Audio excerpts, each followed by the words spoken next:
You're a smart guy. Let me ask you a question. What's a genetic mutation?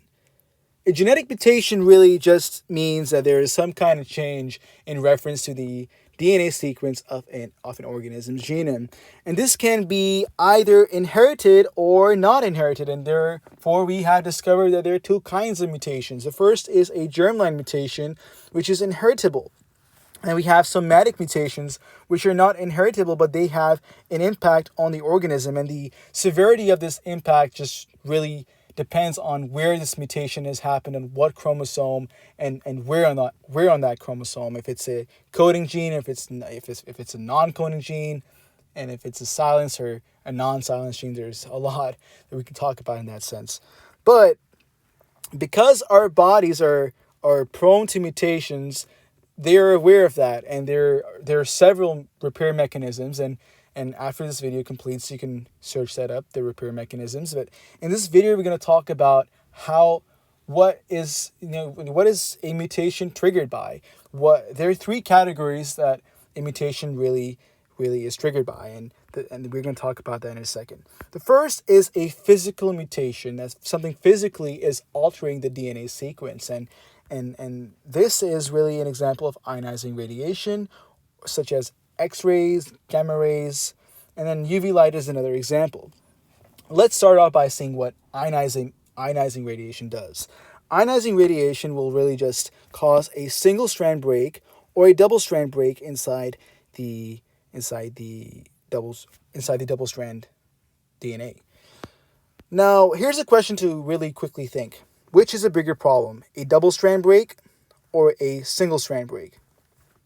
Well, obviously, let's think about it. If we have a single strand break, the complementary base pair is going to help, and it's going to help identify what this other missing piece is going to be. And if it's a double strand break, it's a massive problem. It's honestly a massive problem because we don't know what either of these are, and the body has either two choices. It can either find a sister chromatin that has the same sequence, and if it does that, it's lucky. It probably will find the right sequence. If it doesn't, then it just has to repair it, because this break is more serious than it seems, because the entire structure of the chromatin is separated over here, and this is gonna unbind everything and freaking throw everything apart. We can't let that happen. Then we have something called the UV light. UV light does really bad things to our body, causes photochemical damage to DNA.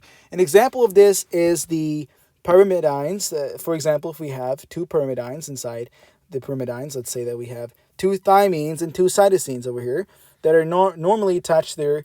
We have a cytosine attached to a guanine, a cytosine attached to a guanine. Then we have a thymine that's attached to an adenosine, thymine attached to adenosine. They're happy, nothing's wrong. And then we have UV light that comes in. Screw this UV light, right?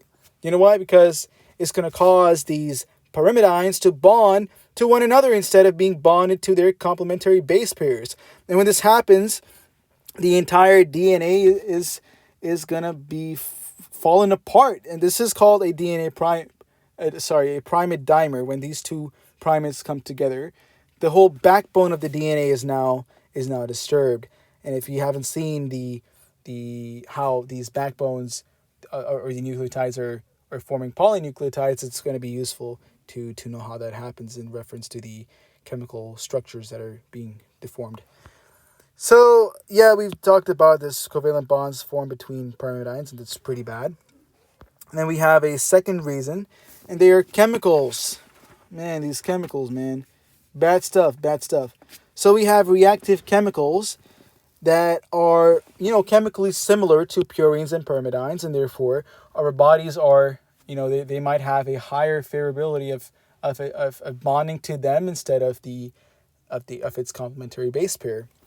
And what I mean by that is, for example, if we have a DNA strand and it's finally binded to its purine and pyrimidine complementary pair, then we have something else that comes in along, and it kind of has a higher sense of bonding to either one of these. It's going to cause disruption in the entire DNA structure over there. And then, so this basically means that purines and pyrimidine resembling chemicals alter DNA structure by I ate a lot of food, I'm not going to lie. Intercalating between these two gaps. So they insert themselves between the base pair as well. And a great example a a mutagen. Oh, these are called mutagens, by the way, chemicals that are going to physically change the shape of our DNA. They're called mutagens. An example of a mutagen is the ethidium bromide. So ethidium bromide is actually used in biolabs to represent DNA, and UV light causes them to go orange. It easily interacts with DNA because of its similarity in structure. So this is the structure of. So notice this, notice the similarities. Okay, so this is the structure of ethidium bromide, and notice how it has a lot of. We're not obviously talking in detail of this entire structure here, but we're just highlighting the similarities right off the bat. The aromatic nitrogen structures that resemble the cytosines and the guanines, and these over here will directly do something to our DNA, which is pretty bad. And this is a mutagen. This question mark I was going to ask you, what are these chemicals called? They're called mutagens. There you go. Whoa, very, very different. Okay, and the last kind of mutation that's possible is a biological mutation.